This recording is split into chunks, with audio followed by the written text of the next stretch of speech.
Hello everyone, welcome to Okul India के सबसे affordable learning platform में आप सभी लोगों का एक बार फिर से बहुत बहुत स्वागत है। 29 अक्टूबर 2024 ट्यूसडे यानी मंगलवार का दिन और इंडियन एक्सप्रेस न्यूज़ एनालिसिस की आईना सीरीज़ लेकर मैं शांतनु सनवाल एक बार फिर से आपके सामने हाजिर हूँ। तो चलिए शुरू करते हैं। तो आज के न्यूज़पेपर पर चलें उससे पहले मैं आप लोगों को एक बार फिर से ये जो हमारा सी सेट के लाइव क्लासेस का बैच है इसके बारे में बताना चाहूँगा कि अगर आप में से कुछ लोग अभी भी इंटरेस्टेड हैं तो एनरोल कर सकते हैं। 31 तारीख तक इस बैच में अब एनरोलमेंट रहेगा, उसके बाद एनरोलमेंट बंद कर दिया जाएगा और सिर्फ 999 में आपको ये बैच प्रोवाइड कराया जा रहा है। तो नीचे डिस्क्रिप्शन में इसका लिंक है, उसके थ्रू जाके आप लोग चेकआउट कर सकते हैं डिटेल्स, और अगर आप एनरोल करना चाहें तो वो भी कर सकते हैं। कोई आपको क्वेरी, कोई आपके मन में डाउट, कोई सवाल है तो यहाँ पर एक व्हाट्सएप नंबर दिया गया है 9150449990। इस नंबर पर आप कांटेक्ट कर सकते हैं व्हाट्सएप के थ्रू और आपका जो भी डाउट होगा, जो भी क्वेरी होगी उसको रिजॉल्व कर दिया जाएगा। ठीक है। और आगे बढ़ने से पहले मैं आप लोगों से एक बार फिर से रिक्वेस्ट करना चाहता हूँ कि आप में से जो भी लोग इन सेशंस को यूट्यूब पर देखते हैं और आपको किसी भी तरीके की कोई हेल्प या मदद अगर मिलती है तो प्लीज़ कुछ ना कुछ कंट्रीब्यूट करने की कोशिश ज़रूर करें, सो दैट कि थोड़ा सा हमारी भी हेल्प होगी और डेफिनेटली इसका जो लॉन्ग टर्म बेनिफिट है वो आप लोगों को मिलेगा कि ये सेशंस यूट्यूब पर इसी तरीके से लंबे समय तक चल पाएंगे। ठीक है। चलिए अब हम लोग जो है वो आज के न्यूज़पेपर पर चलते हैं और आज के जो इम्पोर्टेंट आर्टिकल्स हैं वो देखते हैं। तो यहाँ पर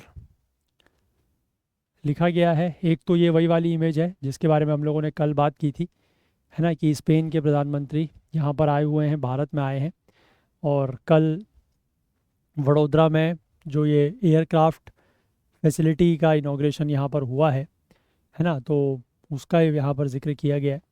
कल मैंने आपको इसके बारे में बताया था। इसके बाद यहाँ पर लिखा गया है कि rural uptick but urban areas new point of concern in GDP growth.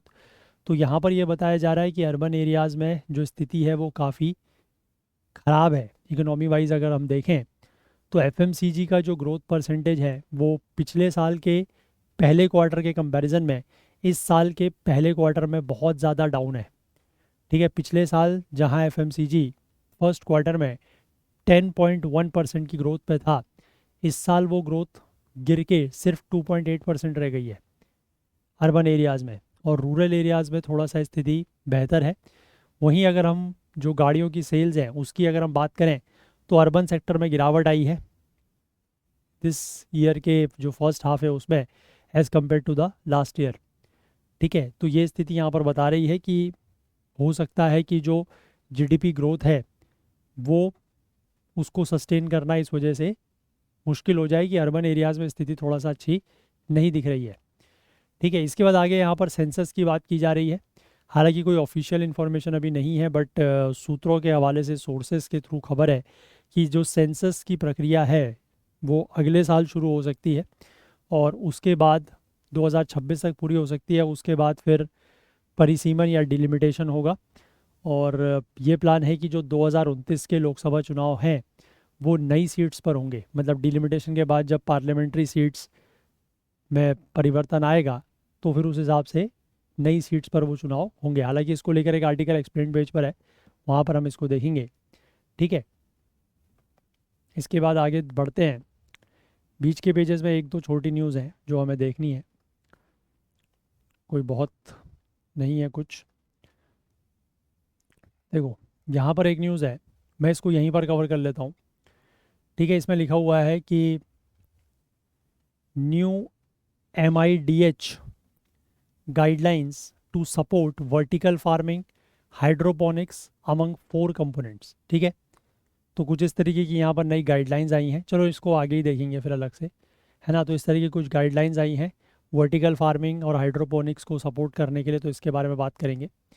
इसके बाद आगे बात करें तो एक आर्टिकल और है, वो ये है कि WMO की एक रिपोर्ट आई है और उसमें ये कहा गया है कि जो ग्रीन हाउस गैस का लेवल है वो 2023 में एक नए लेवल पर पहुंच गया है।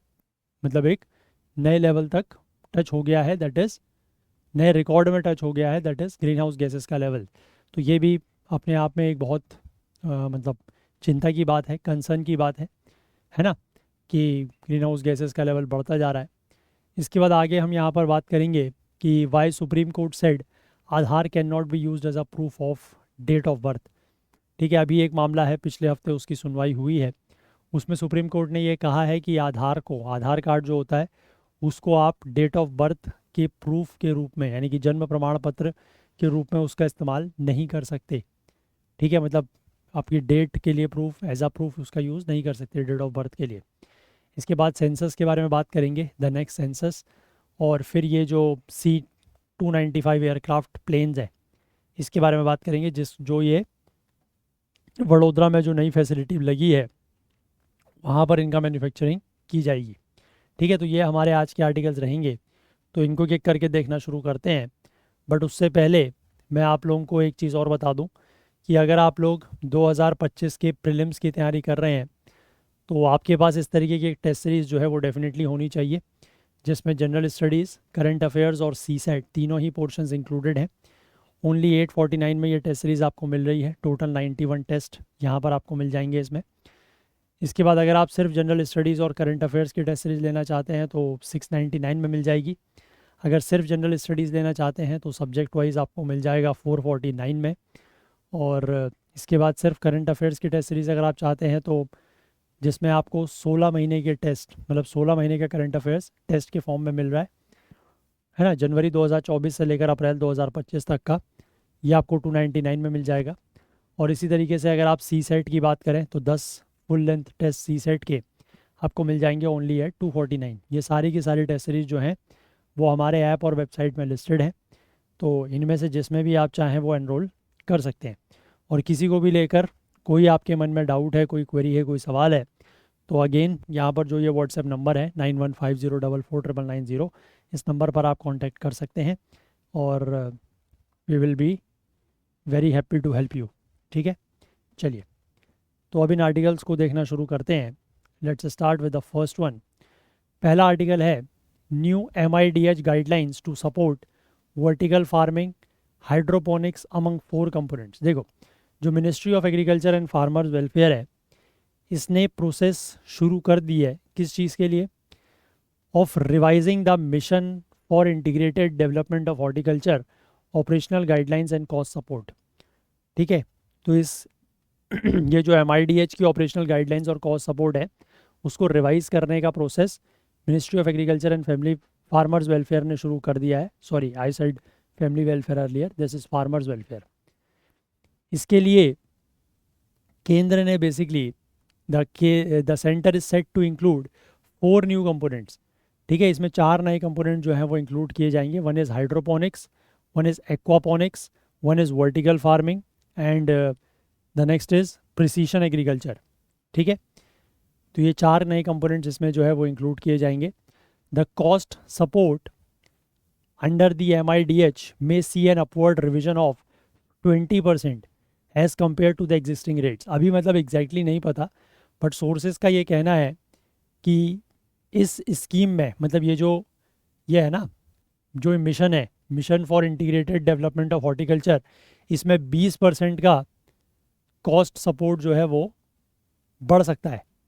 ठीक है, MIDH बेसिकली एक सेंटर स्पॉन्सर्ड स्कीम है, ध्यान रखिएगा, सेंटर स्पॉन्सर्ड स्कीम है जो प्रमोट करता है cultivation of fruits, vegetables, root and tuber crops, mushrooms, spices, flowers, aromatic plants, coconut, cashew, cocoa and bamboo. ठीक है, इन सब के कल्टीवेशन को प्रमोट करता है, दैट इज़ MIDH, और ये एक सेंटर स्पॉन्सर्ड स्कीम है। अब सेंटर जो है वो सपोर्ट करता है इसमें अलग अलग स्टेजेस में, यानी कि प्री प्रोडक्शन में सपोर्ट करता है, प्रोडक्शन के दौरान सपोर्ट करता है, पोस्ट हार्वेस्टिंग में सपोर्ट करता है ना, और management, processing and marketing activities, इन सब में जो है वो यहाँ पर केंद्र सपोर्ट करता है।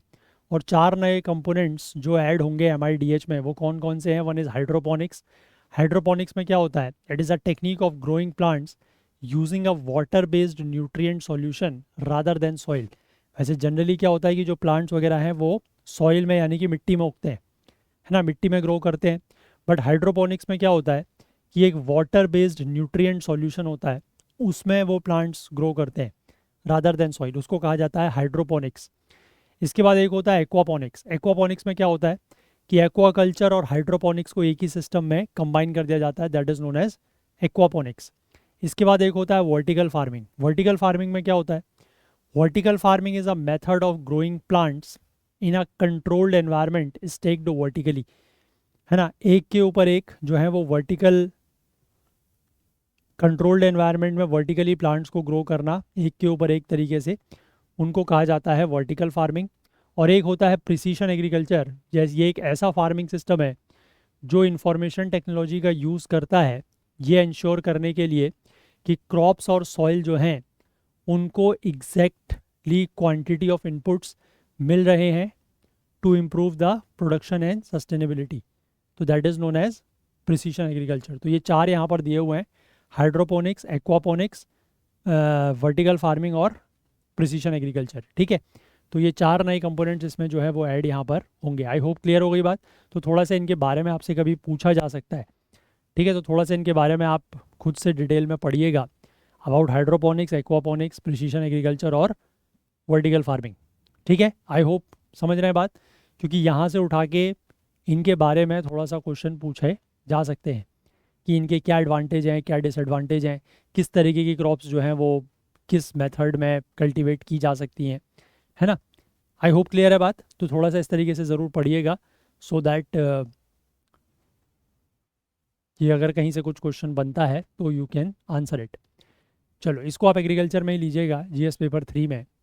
इसके बाद हम यहाँ पर बात करते हैं WMO का कहना है, that is World Meteorological Organization का कहना है कि ग्रीन हाउस गैस का लेवल सर्च कर गया है to a new record in 2023। अब देखो यहाँ पर जो planet warming green house gas का लेवल है वो नए रिकॉर्ड में पहुँच गया है 2023 में। और annual mean levels of carbon dioxide जो कि most important green house gas है एटमॉस्फेयर में, that is rising by 2.3 parts पर मिलियन बिटवीन 2022 एंड 2023। 2023 से 2022 से 2023 के बीच में जो कार्बन डाइऑक्साइड जो कि most important green house gas है उसका जो लेवल है वो 2.3 ppm बढ़ गया है। ठीक है, ऐसा WMO का यहाँ पर कहना है। और ये 12th कंजिक्यूटिव ईयर है when the annual mean CO2 rose by over 2 ppm। और ये लगातार ऐसा 12वां साल है, 12th कंजिक्यूटिव ईयर है जब एनुअल मीन CO2 जो है वो 2 ppm से ज़्यादा बढ़ी है। ठीक है, क्योंकि यहाँ पर बताया ना 2.3 ppm बढ़ी है।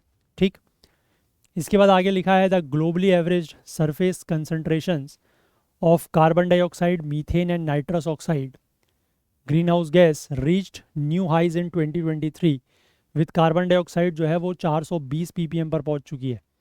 मतलब इतनी ज़्यादा जो है वो कंसंट्रेशन हो चुकी है इसकी कार्बन डाइऑक्साइड की। और WMO के अनुसार last time the earth had a similar CO2 concentration was 3 to 5 million years ago. यानी कि इससे पहले जब अर्थ में इतनी ज़्यादा कंसंट्रेशन हुआ करती थी CO2 की वो थी लगभग आज से 3 से 5 मिलियन साल पहले। और उस समय जो टेम्परेचर है वो 2 to 3 डिग्री सेल्सियस हायर हुआ करता था। और जो सी लेवल्स हैं वो भी जितने आज हैं उसके कंपैरिजन में 10 से 20 मीटर हाई हुआ करते थे। तो मतलब ऐसी स्थिति आप ये समझिए कि जब ऐसा होता होगा आज से 3 से 5 मिलियन साल पहले कि वाटर लेवल भी इतना ज़्यादा, मतलब सी लेवल भी इतना ज़्यादा, टेम्परेचर्स भी इतने ज़्यादा, तब इतनी कार्बन डाइऑक्साइड हुआ करती थी। और वापस से आज इतनी कार्बन डाइऑक्साइड देखने को मिल रही है। तो आप समझ सकते हैं कि इसका इफेक्ट अगर इस तरीके का हुआ कि टेम्परेचर राइज इतने ज़्यादा हो गए या फिर सी लेवल इतने ज़्यादा राइज कर गए तो फिर उसका असर क्या होगा आप खुद भी समझ सकते हैं। इसके बाद आगे लिखा है the increase in CO2 between 22 and 23 was slightly higher than the 21-22 period but slightly lower than the average annual growth rate over the last decade। तो 2021-22 के कंपैरिजन में 22-23 का जो इंक्रीज़ है वो थोड़ा सा ज़्यादा है। बट अगर जब आप पिछले दशक का, पिछले डिकेड का एवरेज एनुअल ग्रोथ रेट लेते हैं तो उसके कंपैरिजन में 22-23 का जो इंक्रीज़ है वो कम है। And was partly caused by natural variability. CO2 के जो एमिशंस हैं ये किस वजह से हो रहे हैं? लार्ज वेजिटेशन फायर्स, ठीक है, जो जंगलों में आग लग रही है, जो वेजिटेशन फायर्स हो रहे हैं, वेजिटेशन फायर्स मतलब जो क्रॉप्स वगैरह जलाई जा रही हैं, and a possible reduction in carbon absorption bye forest. ठीक है, क्योंकि फॉरेस्ट जो है वो कार्बन एब्जॉर्प्शन कम कर रहे हैं। हाई फॉसिल फ्यूल का एमिशन हो रहा है, CO2 emissions from human and industrial activities, है ना। फॉसिल फ्यूल का इस्तेमाल हम लोग कम तो कर नहीं रहे, तो वहाँ से भी CO2 का एमिशन बहुत ज़्यादा हो रहा है, ह्यूमंस के द्वारा भी, इंडस्ट्रियल एक्टिविटीज़ के द्वारा भी। इसी की वजह से जो CO2 का इंक्रीज़ है 2023 में वो बढ़ा है। ठीक है, ऐसा यहाँ पर WMO की जो annual green house gas bulletin है उसमें बताया गया है। अब इसके बाद इन्होंने एल नीनो का भी यहाँ पर जिक्र किया है कि एल नीनो जब होता है तो हमें पता है कि टेम्परेचर राइज होता है, बारिश थोड़ा सा कम होती है ना, खासकर जो एशिया का रीजन है वहाँ पर, साउथ एशिया में। तो उसी की वजह से इन्होंने बताया है कि during El Nino years green house gas का जो लेवल है वो बढ़ जाता है। ठीक है, क्योंकि वेजिटेशन जो है वो थोड़ा सा ड्राई हो जाती है, फॉरेस्ट फायर्स जो हैं वो बढ़ जाते हैं, तो उसकी वजह से जो कार्बन सिंक्स की एफिशिएंसी है वो कम हो जाती है ना। तो कार्बन का मतलब वो कैप्चर नहीं कर पाते, उतनी ज़्यादा स्टोर नहीं कर पाते, तो उस वजह से भी ये बढ़ जाता है। मतलब एल नीनो का इफेक्ट भी यहाँ पर बताया गया है कि एल नीनो की वजह से भी CO2 एमिशन ज़्यादा होते हैं, या CO2 एब्जॉर्प्शन आप कह सकते हैं एटमॉस्फेयर में कम होता है।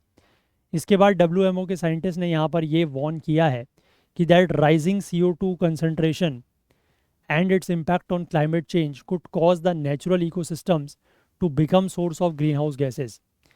तो यहाँ पर ये बताया गया है कि जिस तरीके से कार्बन डाइऑक्साइड का कंसंट्रेशन बढ़ रहा है और इसका जो इम्पैक्ट है क्लाइमेट चेंज के ऊपर, ये क्या कर सकता है, इसकी वजह से जो नेचुरल इकोसिस्टम्स हैं ये ग्रीन हाउस गैसेस के सोर्स बन सकते हैं। जैसे wild Fyers could release more carbon emission into the atmosphere. ठीक है, वाइल्ड फायर्स की वजह से ज़्यादा कार्बन एमिशन हो सकता है एटमॉस्फेयर में। Whiles the warmer ocean might absorb less CO2, क्योंकि ये भी नेचुरल इकोसिस्टम्स है ना। क्या, जैसे आपका ये है, मतलब जो फॉरेस्ट वगैरह हैं वो नेचुरल इकोसिस्टम है, लेकिन अब वहाँ पर वाइल्ड फायर्स अगर हो रही हैं और उसकी घटनाएं अगर ज़्यादा हो रही हैं तो ऑब्वियस सी बात है कि वहाँ से भी कार्बन एमिशन हो रहा है ना। फॉरेस्ट जो है, अब टेम्परेचर वगैरह बढ़ रहा है क्लाइमेट चेंज की वजह से, तो जो ओशियंस है वो वार्म हो रहे हैं। वैसे तो ओशियंस जो हैं वो काफ़ी ज़्यादा कार्बन एब्जॉर्ब कर लेते हैं, बट अब ओशियंस अगर वार्म हो रहे हैं तो वो भी कम कार्बन जो है वो एब्जॉर्ब कर पाएंगे। तो इस वजह से जो नेचुरल इकोसिस्टम्स हैं वो क्या होते जा रहे हैं, वो एक तरीके से खुद कार्बन एमिशन का सोर्स बनते जा रहे हैं CO2 का। इसके बाद ये बताया गया है कि 1990 से लेकर 2023 तक जो रेडिएटिव फोर्सिंग है, that is the warming effect on our climate by long lived green house gases increased by 51.5%, with CO2 accounting for about 81% of this increase. ठीक है, कि मतलब कि जो हमारे क्लाइमेट के ऊपर, जो क्लाइमेट का हमारा वार्मिंग इफेक्ट है, ठीक है, जो क्लाइमेट के ऊपर वार्मिंग इफेक्ट पड़ रहा है, किस वजह से, जो long lived green house gases हैं, मतलब ऐसी गैसेज जो काफ़ी लंबे समय तक एटमॉस्फेयर में रहती हैं, उसका असर 51% बढ़ गया है। और उसमें से इस इंक्रीज़ के लिए 81% रिस्पॉन्सिबल कौन है, कार्बन डाइऑक्साइड। ठीक है, ऐसा national oceanic and atmospheric administration की annual green house gas index, जिसको WMO के बुलेटिन में साइट किया गया है, मतलब उसका रेफरेंस दिया गया है, उसमें ये चीज़ बताई गई है। ठीक है, तो CO2 का एमिशन कम हो नहीं रहा, फॉसिल फ्यूल का इस्तेमाल करना हम लोग कम कर नहीं रहे, तो होगा क्या, व्हाट विल हैपन। सिर्फ UNFCCC की कॉप कर लेने से कुछ नहीं होगा। ठीक है, अनटिल एंड अनलेस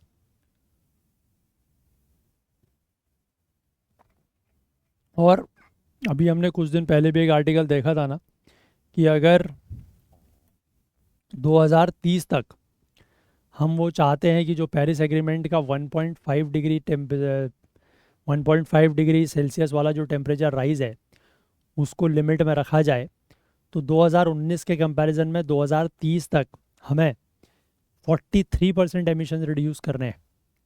लेकिन जिस हिसाब से काम चल रहा है उससे लगता है कि सिर्फ 10% से ज़्यादा रिड्यूस नहीं होने वाला।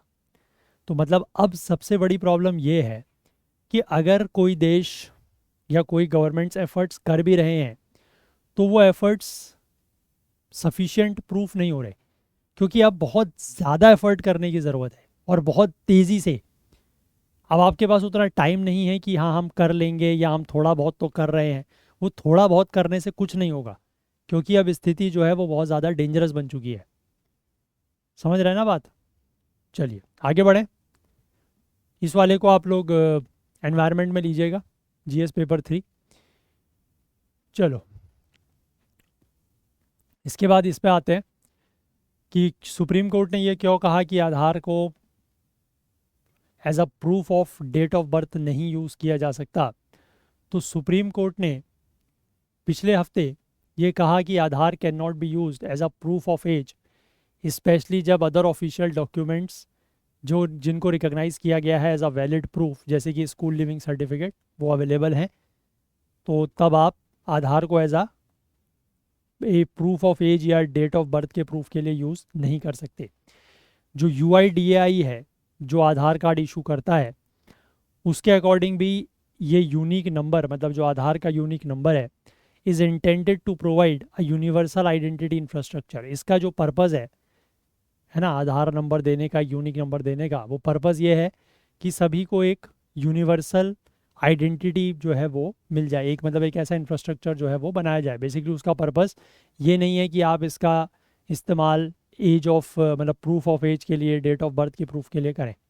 ठीक है। अब सुप्रीम कोर्ट के सामने जो केस था वो ये था, 2 जजों की बेंच, जस्टिस संजय करोल एंड उज्जवल भुयान, ये डिटरमाइन कर रहे थे कि एक परिवार को, एक आदमी के परिवार को कितना कंपनसेशन देना है।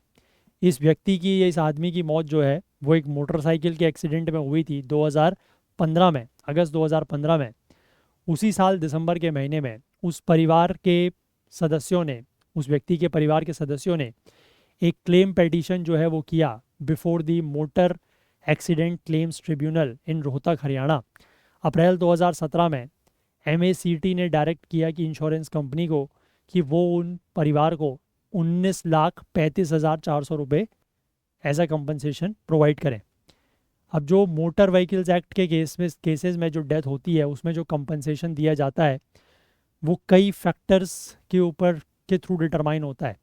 ठीक है, including the number of dependents the disease had, कि मतलब उस व्यक्ति के कितने उसके ऊपर निर्भर लोग हैं, मतलब कितने उसके परिवार में लोग हैं, कितनी उसकी व्यक्ति की इनकम है, कितने उसकी एज है। और एज का यूज़ किया जाता है मल्टीप्लायर डिटरमाइन करने के लिए। That is the total loss incurred by the family is calculated and multiplied by a certain number based on the age of the deceased. अब उनका वो कुछ फार्मूला होगा जिसके हिसाब से वो परिवार को कितना नुकसान हुआ है वो पता लगाते हैं, और उसके बाद उसको एक सर्टेन नंबर से मल्टीप्लाई करते हैं जो व्यक्ति डेथ, जिसकी डेथ हो गई है, उसकी एज के हिसाब से। ठीक है।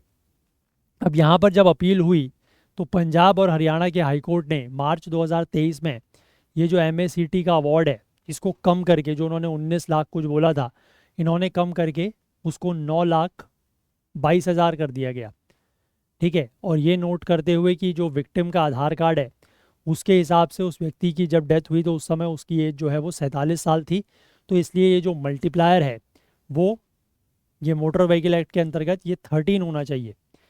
अब इसी का जो विक्टिम का परिवार है वो इसी फैसले के अपील में गया, इसी फैसले के अगेंस्ट उन्होंने अपील की सुप्रीम कोर्ट में, और ये आर्ग्यू करते हुए कि उस व्यक्ति का जो स्कूल लिविंग सर्टिफिकेट है उसके हिसाब से उस व्यक्ति की एज जो है वो 45 थी, इसलिए जो मल्टीप्लायर है वो 14 होना चाहिए। ठीक है, ऐसा यहाँ पर कहा गया। अब जब ये मामला सुप्रीम कोर्ट के सामने आया तो कोर्ट में ये पाया गया कि section 94 of the Juvenile Justice Care and Protection Children Act 2015 के अनुसार मेट्रिकुलेशन या equivalent certificate from the concerned examination board, उसका इस्तेमाल किया जा सकता है as an evidence to determine the age of a person brought before a board और कमिटी अंडर द एक्ट। ठीक है, कि मेट्रिकुलेशन सर्टिफिकेट और जो इक्विवेलेंट एग्जामिनेशन बोर्ड के द्वारा कोई सर्टिफिकेट अगर जारी किया गया हो तो उसके अनुसार जो डेट ऑफ बर्थ है वो डिटरमाइन की जा सकती है। It also referred to a series of high court judgments that held that school leaving certificate should be considered instead of Aadhaar to determine a person's age. और साथ ही साथ कई सारे हाई कोर्ट जजमेंट्स को भी रेफ़र किया गया जिसमें ये कहा गया कि स्कूल लिविंग सर्टिफिकेट जो है उसका इस्तेमाल किया जाना चाहिए या उसका यूज़ किया जाना चाहिए आधार के प्लेस पर, आधार की जगह पर्सन की एज को डिटरमाइन करने के लिए। ठीक है, आधार का जो पर्पज़ है is to establish an individuals identity and not their age. Aadhaar का जो पर्पज़ है वो इंडिविजुअल की आइडेंटिटी एस्टेब्लिश करना है, ना कि उसकी एज। अब 2018 की जो रूलिंग थी, जिसमें मतलब सुप्रीम कोर्ट की ही रूलिंग थी, जिसमें सुप्रीम कोर्ट ने आधार एक्ट की कॉन्स्टिट्यूशनैलिटी को होल्ड किया था, उसमें सुप्रीम कोर्ट ने कहा था कि जो यूनिक नंबर है, जो आधार का यूनिक नंबर है, उसका जो एम है that was to serve as a proof of identity. ठीक है, इस केस को लेकर जो ये K S Puttaswamy versus Union of India का केस है, तो ये केएस पुट्टास्वामी की भी अभी डेथ हो गई है, ये आज ही के न्यूज़पेपर में भी खबर आई है। तो इस द कोर्ट ने ये कहा, pointed to a UIDAI circular issued in 2023 reiterating that Aadhaar is not a proof of date of birth. ठीक है, यूआईडीआई ने 2023 में एक सर्कुलर जारी किया था जिसमें ये साफ साफ कहा गया है कि आधार जो है वो डेट ऑफ बर्थ का प्रूफ नहीं है। ठीक है, ऐसा कोर्ट ने यहाँ पर इस बात का भी जिक्र किया है। अब इसके बाद आगे देखिए, कोर्ट ने ये कहा कि एज पर the age of the deceased on is school leaving certificate, उस व्यक्ति की जो स्कूल लिविंग सर्टिफिकेट पर एज है उसके हिसाब से मल्टीप्लायर जो है वो 14 होना चाहिए और 13 नहीं। उसके बाद कंपनसेशन को रिकैलकुलेट किया गया और परिवार को 15 लाख रुपए जो है वो दिए गए। अब इसके बाद आधार और चैलेंज की अगर हम बात करें, तो आधार जो है वो कंसेप्शुलाइज किया गया था, मतलब ये कंसेप्ट था यूपीए गवर्नमेंट का, as a unique ID for below poverty line families. ठीक है, ताकि वो जो गरीबी रेखा से नीचे वाले लोग हैं वो सरकारी जो योजनाएं हैं उनका लाभ उठा सकें। तो ये बहुत जल्द एक नेशनल एक्सरसाइज बन जाती है to register and issue unique IDs to every resident in India. हालांकि ये एक्सरसाइज जो है वो उस सरकार में कभी शुरू हो ही नहीं पाई, क्योंकि national identification authority of India एक बिल आया था 2010 में, ये राज्यसभा में इंट्रोड्यूस हुआ लेकिन वोटिंग की स्टेज तक नहीं पहुंच पाया। इसके बाद 2016 में जो एनडीए की सरकार है उसने इंट्रोड्यूस किया the Aadhaar targeted delivery of financial and other subsidies benefits and services bill. ये मनी बिल के रूप में पास कर दिया गया दो under article 1010 of the constitution. और मनी बिल का तो आपको पता ही है कि मनी बिल अलाउ करता है कि बिल को राज्यसभा से बाईपास किया जा सकता है अगर उसमें कुछ कंडीशंस है तो, है ना। और मनी किसी भी बिल को अगर as a money bill pass किया जाता है तो उसमें फिर राज्यसभा की पावर्स वैसे भी बहुत ज़्यादा क्या हो जाती हैं, लिमिटेड हो जाती हैं। अब आधार एक्ट को जो है वो सुप्रीम कोर्ट में चैलेंज किया गया जस्टिस केएस पुट्टास्वामी के द्वारा। ये बेसिकली रिटायर्ड फॉर्मर जज थे सुप्रीम, ये कर्नाटक हाई कोर्ट के, इन्होंने इसको जो है इस आधार एक्ट को चैलेंज किया। फिर 2018 के अपने फैसले में सुप्रीम कोर्ट ने आधार की कॉन्स्टिट्यूशनैलिटी को अपहेल्ड किया, मतलब सही माना। The mandatory linking of Aadhaar and PAN and the use of Aadhaar to establish the identity of individuals seeking benefits and subsidy under the government social welfare scheme, तो इन सब चीज़ों को कोर्ट ने सही माना। कोर्ट ने हालांकि ये कहा कि Aadhaar can not be made mandatory for opening a bank account. Bank account खोलने के लिए आधार मैंडेटरी नहीं है। मोबाइल फ़ोन का अगर आपको सिम लेना है तो उसके लिए आधार कार्ड मैंडेटरी नहीं है। और अगर किसी शैक्षणिक संस्था या एजुकेशनल इंस्टीट्यूशन में एडमिशन लेना है या प्रवेश लेना है, दाखिला लेना है, तो उसके लिए भी आधार कार्ड मैंडेटरी नहीं है। ठीक है, तो इन सब चीज़ों के लिए आधार कार्ड मैंडेटरी नहीं है, ये ध्यान रखिएगा। कभी कभार क्वेश्चन पूछा जा सकता है कि किन चीज़ों के लिए आधार कार्ड मैंडेटरी है या नहीं है, स्टेटमेंट बना के यूपीएससी कुछ भी पूछ सकता है। ठीक है, तो ध्यान रखना, बैंक अकाउंट खोलने के लिए आधार कार्ड मैंडेटरी नहीं है, सिम कार्ड लेने के लिए मैंडेटरी नहीं है, किसी एजुकेशनल इंस्टीट्यूशन में एडमिशन लेने के लिए आधार कार्ड मैंडेटरी नहीं है। ठीक है, आपको इस तरीके के 5-6 केसेस दे दिए जाएँ और उनमें से पूछा जाए कि आधार कार्ड इनमें से किस किस चीज़ के लिए मैंडेटरी है। ठीक है, तो उसमें आपको ये यूज़ आ सकती है इन्फॉर्मेशन। ठीक है, आई होप क्लियर है बात। चलिए आगे बढ़ें, लेट्स मूव अहेड अगले आर्टिकल पर। इसको आप लोग पॉलिटी में ले लीजिएगा। ठीक है, अब लॉ का तो मैंने बताया हमारे पास कोई ऐसा टॉपिक है ही नहीं अलग से जीएस में। अब हम बात करते हैं ये सेंसस को लेकर। देखो यहाँ पर ये लिखा है कि द सेंटर यानी कि केंद्र, ऐसा लग रहा है, it seems, is finally preparing to conduct the census. ठीक है, कि फाइनली वो प्रिपेयर कर रहे हैं केंद्र की सेंसस कराया जाए। जो कि 2021 में कोविड-19 पेंडेमिक की वजह से नहीं हो पाया। हालांकि इसको लेकर अभी कोई आधिकारिक घोषणा या कोई ऑफिशियल अनाउंसमेंट तो नहीं हुआ है, लेकिन सूत्रों ने ये इंडिकेट किया है कि ये जो एक्सरसाइज है सेंसस की, ये अगले साल शुरू हो सकती है। ठीक है, अब इस बार का जो सेंसस होगा वो दो और इम्पॉर्टेंट आउटकम से लिंक्ड है। पहला, पार्लियामेंट्री कंस्टिट्यूएंसीज की डिलिमिटेशन, ठीक है, जो पिछले 5 दशकों से नहीं हुआ है ना, और विमेन रिजर्वेशन का इम्प्लीमेंटेशन, क्योंकि जो पिछले साल वो नारी वंदन अधिनियम पास किया गया था उसमें यही था कि पहले सेंसस हो, ये सेंसस होगी, सेंसस के बाद डिलिमिटेशन होगी, उसके बाद फिर वो 33% जो रिजर्वेशन है महिलाओं के लिए वो लागू किया जाएगा। अब 2021 जो है वो पहला ऐसा साल रहा है जब भारत ने ये जो डिकेडल शेड्यूल है वो मिस किया हो। 1881 से सेंसस शुरू हुआ, भारत में जनगणना शुरू हुई, उसके बाद पहली बार ऐसा हुआ है जब 2021 में जब ये सेंसस नहीं हो पाया। ठीक है, अब हालांकि जो पेंडेमिक है वो 2022 तक काफ़ी हद तक पूरा हो चुका था, तो अगर सरकार चाहती तो 2023 या 24 में भी ये सेंसस की प्रोसेस या प्रक्रिया को शुरू कर सकती थी। लेकिन ऐसा लगता है कि सरकार ने सेंसस के प्रोसेस को स्टार्ट करने में डेलिबरेटली डिले किया है, ये इंश्योर करने के लिए कि जो डिलिमिटेशन या रीऑर्गेनाइजेशन है वो उसके तुरंत बाद हो सके। अभी वो क्यों, उसके बारे में आगे आपको समझ में आएगा ऐसा क्यों है। However, a census completed by 2026 or earlier might not allow for an immediate delimitation. अगर 2026 या उससे पहले अगर सेंसस हो जाता है कंप्लीट, ठीक है, तो उसके बाद इमीडिएट डिलिमिटेशन नहीं हो पाएगा। अभी क्यों नहीं हो पाएगा आगे आपको समझ में आएगा। अब डिलिमिटेशन एंगल की अगर हम बात करें तो डिलिमिटेशन बेसिकली एक कॉन्स्टिट्यूशनल मैंडेट है ना, संविधान में इसका जिक्र है। Is suppose to happen after every census, ठीक है, हर सेंसस के बाद ये होता है जनरली। इस प्रोसेस में बेसिकली क्या है कि जो पार्लियामेंट और स्टेट असेंबलीज की सीट्स हैं, कंस्टिट्यूएंसीज हैं, उनके नंबर को एडजस्ट किया जाता है in accordance with the latest population figure.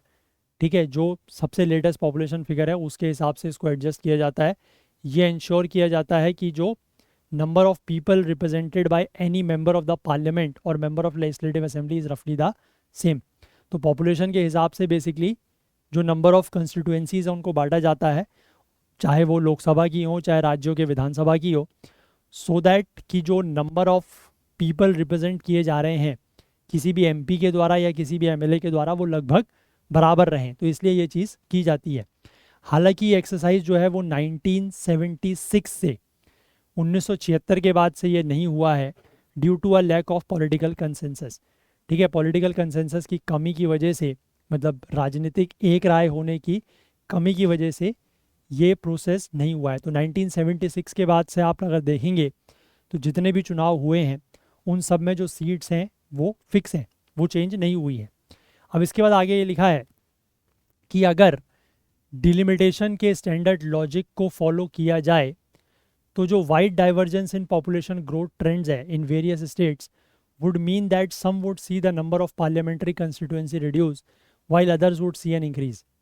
ठीक है, तो यानी कि अगर हम डिलिमिटेशन का जो स्टैंडर्ड लॉजिक है उसको अगर फॉलो करते हैं तो हमें पता है कि कुछ राज्यों में पॉपुलेशन बहुत ज़्यादा है, कुछ राज्यों में पॉपुलेशन कंपैरेटिवली कम है, तो उस हिसाब से क्या होगा कि कुछ राज्यों में जो सीट्स हैं वो बढ़ जाएंगी और कुछ राज्यों में जो सीट्स हैं वो कम हो जाएंगी।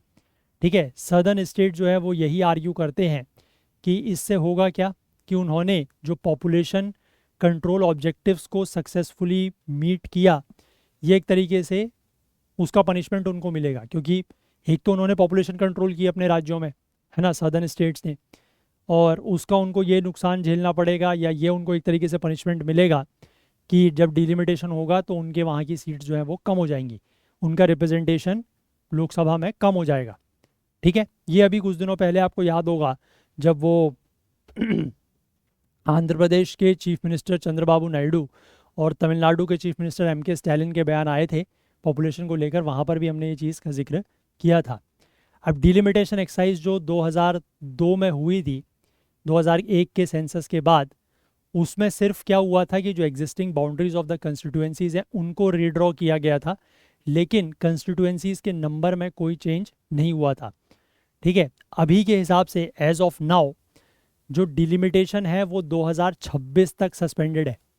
84th कॉन्स्टिट्यूशनल अमेंडमेंट जो था 2001 का, उसमें ये कहा गया कि जो नेक्स्ट डिलिमिटेशन होगा वो सिर्फ उस आधार पर होगा कि जो सेंसस होगा 2026 के बाद, उसके आधार पर।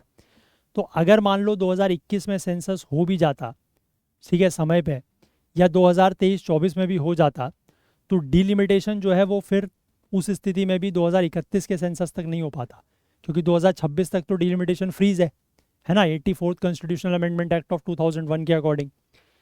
तो इसलिए यहाँ पर लिखा है कि अगर सेंसस जिसको पूरा होने में लगभग 2 साल का समय लगता है, अगर ये अगले साल शुरू होता है, तो delimitation can theoretically happen immediately thereafter. तो डिलिमिटेशन जो है वो उसके बाद तुरंत हो सकता है, क्योंकि अगर 25 में शुरू होता है, 26 में पूरा होता है, तो उसके बाद फिर ये डिलिमिटेशन हो सकता है। क्योंकि यहाँ पर क्या लिखा है इस अमेंडमेंट में कि डिलिमिटेशन जो है वो सिर्फ 2026 के बाद जो भी सेंसस होता है उसके आधार पर डिलिमिटेशन हो सकता है। ठीक है, अब देखो इसके बाद आगे क्या लिखा है कि once in a decade the census has happened in the first year of every decade since it was first held, है ना। 1881 में जब से पहली बार हुआ, उसके बाद हर दशक के पहले साल में होता है। ठीक, ये कॉन्स्टिट्यूशनल मैंडेट है to carry out a census, क्योंकि ये मेंशन किया गया है यूनियन लिस्ट में, item number 69 of the union list. इसका मतलब ये है कि सिर्फ सेंट्रल गवर्नमेंट ही एम्पावर्ड है सेंसस कराने को लिए, ठीक है, स्टेट गवर्नमेंट नहीं करा सकते। There are repeated reference to the census in the constitution of India in the context of reorganisation of constituencies for parliamentary and state assemblies. ठीक है, तो कॉन्स्टिट्यूशन में भी मेंशन है सेंसस के बारे में, है ना, रीऑर्गेनाइजेशन ऑफ कंस्टिट्यूएंसीज को लेकर, लेकिन उसमें बट इट डज नॉट से when the census has to be carried out or what the frequency of this exercise should be। Census होना चाहिए वो तो लिखा गया है, बट कितने साल में होना चाहिए ऐसा नहीं लिखा गया संविधान में। तो सेंसस ऑफ इंडिया एक्ट जो है 1948 का, जो लीगल फ्रेमवर्क प्रोवाइड करता है सेंसस के लिए, उसमें भी इसकी कोई टाइमिंग या पीरियोडिसिटी मेंशन नहीं है। इसीलिए कोई कॉन्स्टिट्यूशनल या लीगल रिक्वायरमेंट नहीं है कि हर सेंसस जो है वो हर 10 साल में होना चाहिए। हालांकि ब्रिटिश एडमिनिस्ट्रेशन जो है वो इसको हर डिकेड के पहले साल में करता था, और इसी कन्वेंशन को जो है वो इंडिपेंडेंस के बाद फॉलो किया गया, इसको मेंटेन किया गया। और कई सारे देश जो हैं वो भी इसी तरीके की साइकिल अपने सेंसस को लेकर फॉलो करते हैं। हालांकि ऑस्ट्रेलिया एक ऐसा देश है जहाँ पर सेंसस हर 5 साल के बाद होता है। अब इसके बाद डिलिमिटेशन के शेड्यूल को लेकर अगर हम बात करें, तो इंडिया का सेंसस जो है वो एक 2 स्टेप प्रोसेस है, जिसमें सबसे पहले क्या होता है, हाउस लिस्टिंग और नंबरिंग एक्सरसाइज, उसके बाद पॉपुलेशन को गिना जाता है। तो हाउस लिस्टिंग और नंबरिंग जो है वो सेंसस के साल से 1 साल पहले शुरू हो जाता है, यूजुअली अप्रैल से सितंबर में। उसके बाद पॉपुलेशन की गिनती होती है 2nd और 4th वीक ऑफ फरवरी में इन द सेंसस ईयर। ठीक है, the numbers revealed represent the population of India as of midnight on March in the census year. तो जो पॉपुलेशन का नंबर सामने आता है वो बताता है कि भारत की जो आबादी है वो 1 मार्च के मिडनाइट को कितनी है, उस साल जिस साल सेंसस हो रहा है उस साल। इसके बाद जो एन्यूमरेशन पीरियड था फरवरी में, उसके दौरान जिन लोगों के बर्थ या डेथ हुए हैं, तो उसको लेकर एन्यूमरेटर्स जो हैं वो फिर घरों में जाते हैं मार्च के 1st वीक में, और फिर रिविजन्स करते हैं, फिर उसमें चेंजेस करते हैं। जो प्रिलिमिनरी रिजल्ट है सेंसस का, जिसमें पॉपुलेशन का टोटल है, ये कुछ महीनों में सामने आ जाता है ना, उसी साल लगभग जिस साल सेंसस होता है। और फुल रिजल्ट्स जो हैं वो 1 से 2 साल में सामने आते हैं। तो इंटरेस्टिंगली अगर सेंसस जो है 2025 में शुरू होता है, 2026 में पूरा होता है, तो might not enable an immediate delimitation. तो इससे इमीडिएट डिलिमिटेशन जो है वो शुरू नहीं हो सकता। ऐसा हो सकता है कि वो शुरू ना हो, क्योंकि 84th कॉन्स्टिट्यूशनल अमेंडमेंट की जो लैंग्वेज है वो ये कहती है कि delimitation can happen only on data from the first census taken after the year 2026। उसमें ये लिखा है कि डिलिमिटेशन तभी हो सकता है सिर्फ उस डेटा के आधार पर जो कि 2026 के बाद होने वाले पहले सेंसस से लिया गया हो। ठीक है, first census taken after the year 2026। ये सजेस्ट करता है कि पॉपुलेशन इन्यूमरेशन का जो पार्ट है सेंसस का वो 2026 के बाद होना चाहिए। ठीक है, क्योंकि डेटा टेकन आफ्टर 2026 का मतलब क्या है कि जो डेटा 2026 के बाद लिया जाए उसके आधार पर जो सेंसस होगा उसके आधार पर डिलिमिटेशन होगा, ऐसा ये 84th अमेंडमेंट की लैंग्वेज कहती है। तो इसका मतलब ये है कि जो पॉपुलेशन इन्यूमरेशन वाला पार्ट है वो 2026 के बाद अगर होता है तब जाके इमीडिएट डिलिमिटेशन हो सकता है। तो इसलिए अगर सेंसस की एक्सरसाइज जो है वो अगले साल शुरू होती है और सरकार को उसके बाद डिलिमिटेशन प्रोसेस करनी है, ठीक है, in the time of 2029 Lok Sabha election, तो जो एग्जिस्टिंग प्रोविज़न है उसमें कुछ अमेंडमेंट करने की ज़रूरत पड़ सकती है। हालांकि कॉन्स्टिट्यूशनल रिक्वायरमेंट जो है they are likely to be the least of the problems encountered in conducting delimitation. ठीक है, कॉन्स्टिट्यूशनल रिक्वायरमेंट जो है वो मतलब कोई बहुत बड़ी प्रॉब्लम नहीं है जब डिलिमिटेशन कंडक्ट करने की बात आती है तब। The suspension of delimitation was caused by sharp disagreements among the political parties which continue to date. जो ये डिलिमिटेशन का सस्पेंशन हुआ ये बेसिकली पॉलिटिकल पार्टीज़ के बीच में बहुत ज़्यादा डिसएग्रीमेंट थे और उस बात को लेकर वो अभी भी हैं, तो इसलिए ये सस्पेंशन रहा।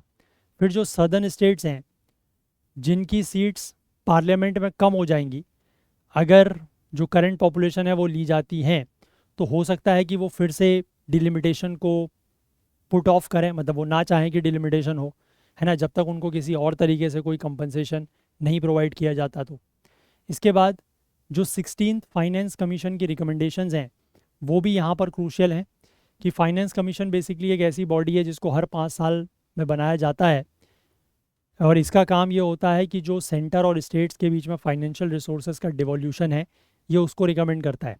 तो 16th फाइनेंस कमीशन की जो रिपोर्ट है वो अगले साल के एंड तक आनी है।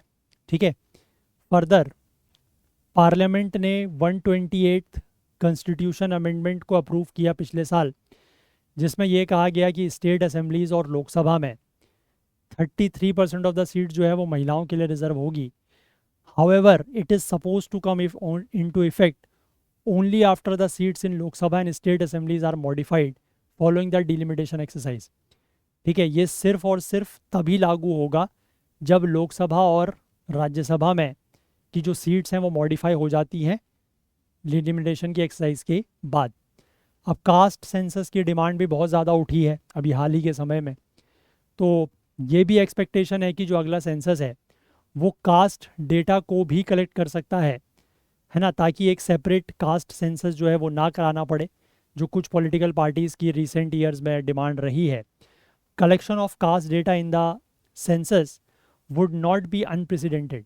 ठीक है, ऐसा नहीं है कि सेंसस में कास्ट का डेटा कलेक्ट करना कोई पहली बार होगा अगर किया जाता है तो। कुछ इन्फॉर्मेशन रिलेटेड टू कास्ट जो है वो 1941 के सेंसस तक भी ली जाती थी, लेकिन इंडिपेंडेंट इंडिया में इसको डिसकंटिन्यू कर दिया गया। अर्ली ईयर्स में कास्ट को लेकर इन्फॉर्मेशन या ऑल रिलीजन्स से जो लोग बिलोंग करते थे उनके सेक्ट को लेकर कुछ इन्फॉर्मेशन जो है वो सेंसस में ऑब्टेन की जाती थी और बाकी सालों में सिर्फ हिंदूज़ की कास्ट डेटा जो है वो कलेक्ट किया जाता था। इस प्रैक्टिस को जो है वो 1951 के सेंसस के आगे डिसकंटिन्यू कर दिया गया और सिर्फ शेड्यूल कास्ट और ट्राइब्स का डेटा जो है वो तब से आगे को कलेक्ट किया जाता है। तो अब देखते हैं इस बार क्या सेंसस कब शुरू होता है, कैसे होता है और उसमें क्या कास्ट का डेटा लिया जाता है नहीं लिया जाता है। ठीक है, अगर सेंसस होगा तो आप लोगों के घरों में भी आएंगे, पूछेंगे, है ना, डेफिनेटली। ठीक है, चले आगे बढ़े। तो ये भी आप समझ गए। चलिए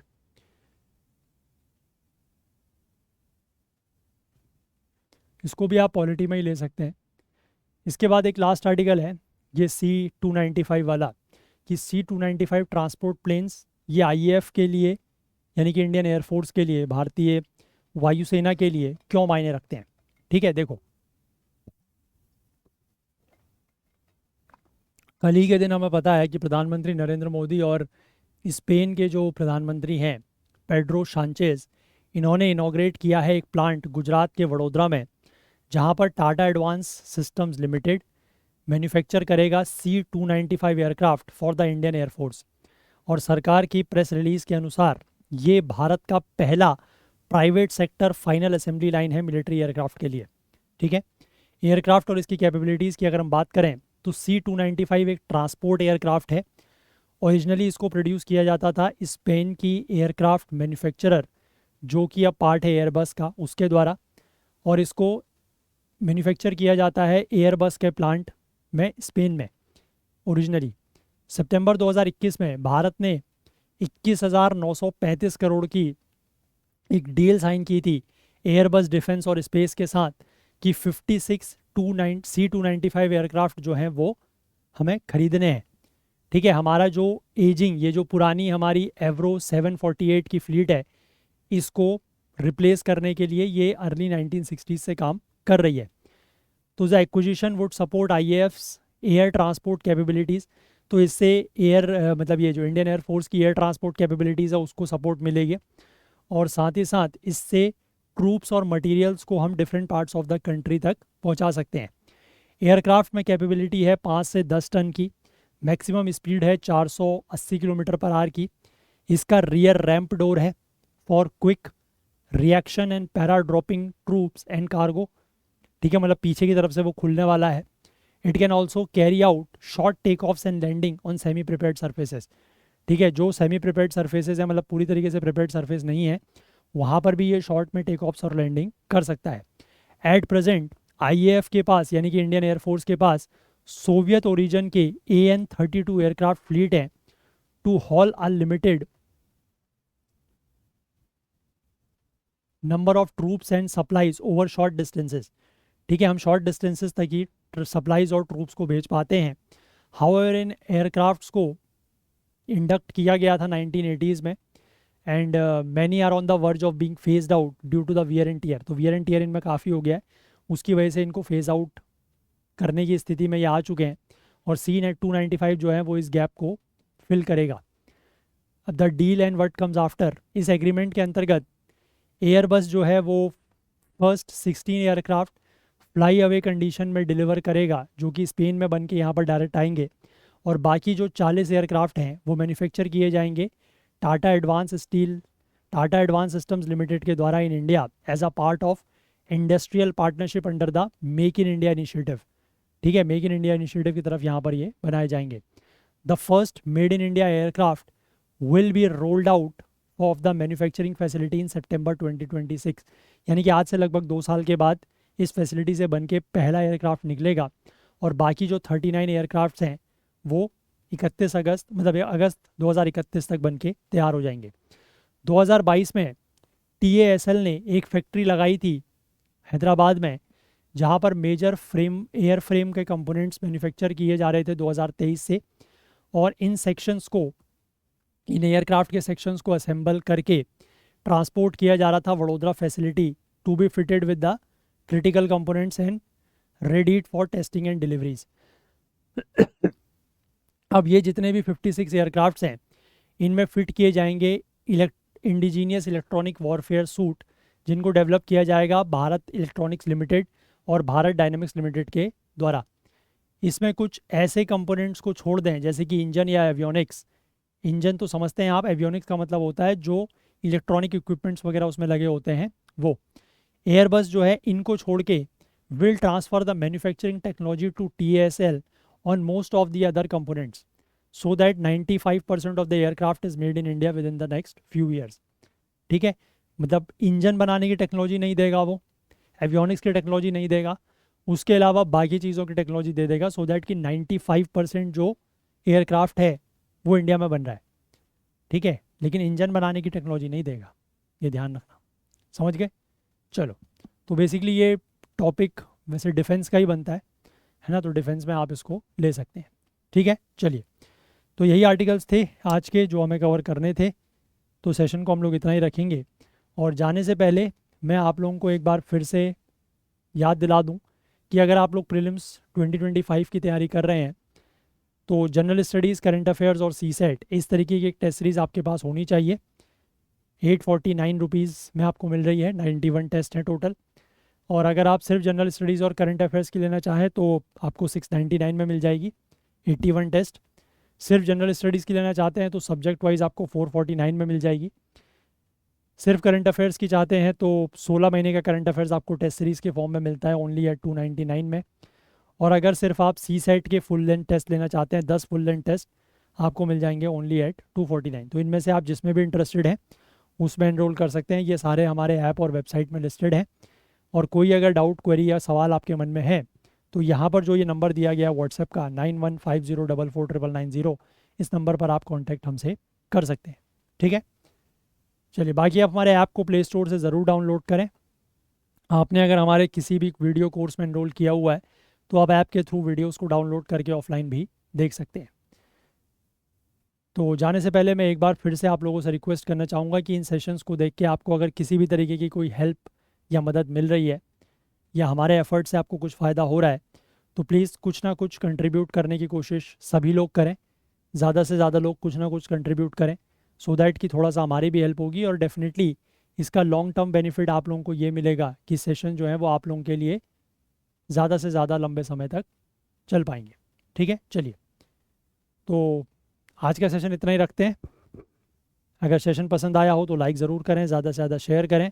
आपके जो भी डाउट्स हैं, जो क्वेरीज़ हैं वो आप कमेंट कर सकते हैं। चैनल आपने अभी तक सब्सक्राइब नहीं किया है तो वो ज़रूर कर लें। बेल आइकन प्रेस करना ना भूलें ताकि वीडियोस की नोटिफिकेशन आपको ऑन टाइम मिल सकें। और साथ ही साथ अपना प्यार, अपना सहयोग वो भी हमारे साथ बनाए रखें। हाईलाइटेड आर्टिकल्स आपको करंट अफेयर्स ओकुल टेलीग्राम चैनल पर मिल जाएंगे जिसका लिंक नीचे डिस्क्रिप्शन में दिया हुआ है। इसको आप करंट अफेयर्स ओकुल सर्च करके भी ज्वाइन कर सकते हैं या इस QR कोड को स्कैन करके भी ज्वाइन कर सकते हैं। तो चलिए आज के लिए इतना ही रखते हैं। बाकी कल को फिर से मिलेंगे इंडियन एक्सप्रेस न्यूज़ एनालिसिस की हाइना सीरीज़ के साथ। तब तक के लिए अपना बहुत बहुत ध्यान रखें। Please do take care of yourself. Thank you, have a nice day, bye bye.